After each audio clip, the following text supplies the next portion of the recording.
Well, turning now to NRATV commentator Dana Loesch, who is also located in Texas, albeit north of the flooding. Dana, what are your thoughts now as you've watched all of this unfold over the last 3 or 4 days?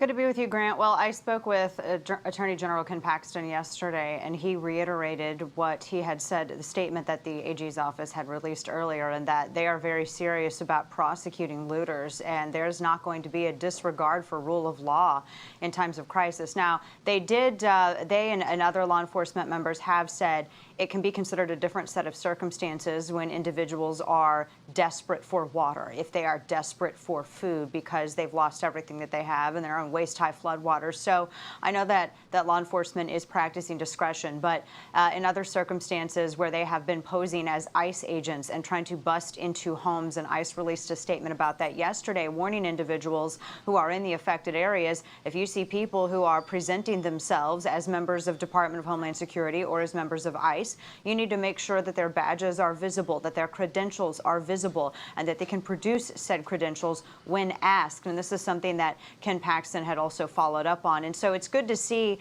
that really, I mean, when you consider the breadth of this tragedy and how widespread it is and how this is, in fact, when you consider the damage is greater than that of Katrina, that was something that Governor Greg Abbott had stated yesterday. When you consider the thousands and thousands who have been displaced, those who have lost homes, I think right now that the financial hit has been over, I think something around $160 billion.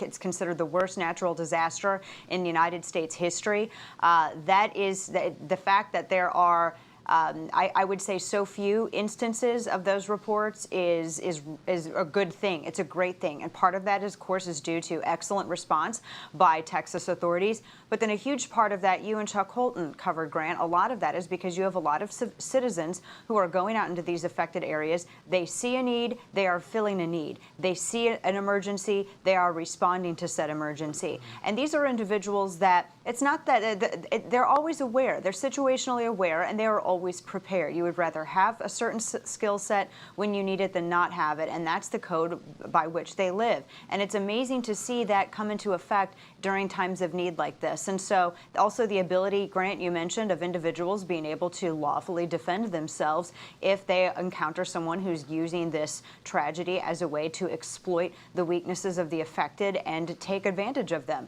And so we're not seeing as many of those cases as, because I remember after Hurricane Katrina, there were just tons of floods and floods of reports of those coming in where people had been preyed upon. And we're seeing less of that now, but also people are aware. And also, too, this isn't, I mean, we're in hurricane season, and I think people in South Texas are always kind of prepared for certain events like this. And if they're not, there's tons of people there ready to help.